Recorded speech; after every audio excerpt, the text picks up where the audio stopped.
कि पवलिंग खीरावा रे गंगा के तीरावा जीरावा नाना धीरे आखिरावा या गोरे दिनावा रात जीरावा नाना धीरे खीरावा या गोरे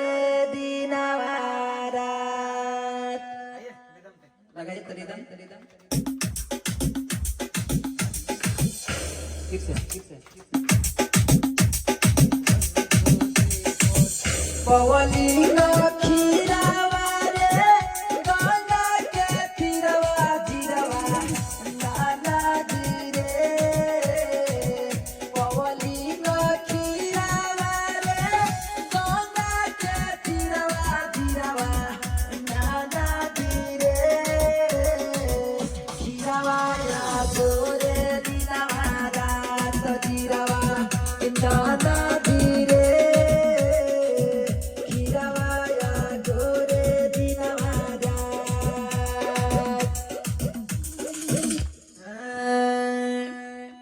कि खीरावा या गोरते में मिलले पटोहिया रामा। हाँ लीजिए खीरावा या गोरते में मिलले पटोहिया रामा मिलले पटोहिया रामा मिलले पटोहिया रामा खीरावा या गोरते में मिलले पटोहिया जीरवा नाना धीरे रोके सुनावे लगली बात जीरवा नाना धीरे खीरावा या गोरे दिनवा रात जीरवा नाना धीरे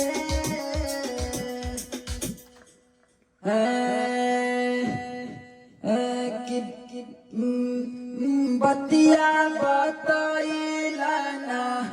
भैया बटोहिया भैया कि पियावा बसेला गुजारात जीरावा अन्ना धीरे यहाँ से सेंड करिए अंतरा दूसरा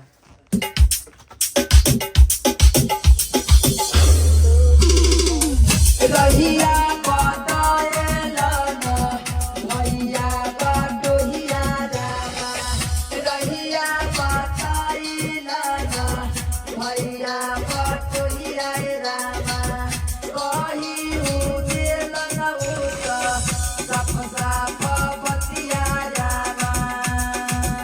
रहिया बताई देला भैया बटोहिया जीरवा